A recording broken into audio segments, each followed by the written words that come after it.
band of fire ants floats through flood waters after Florence. Hurricane Florence. Floating islands of fire ants. Group of fire ants forming together to navigate flood waters in North Carolina after Florence dumped several inches of rain in the region. Fire ants have used this floating technique for ages to escape flooding.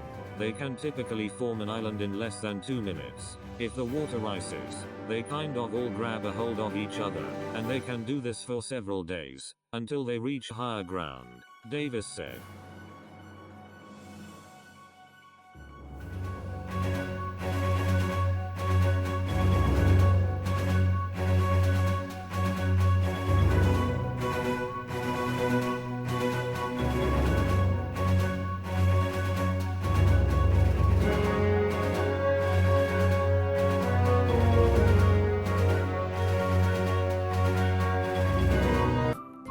Thank you for watching.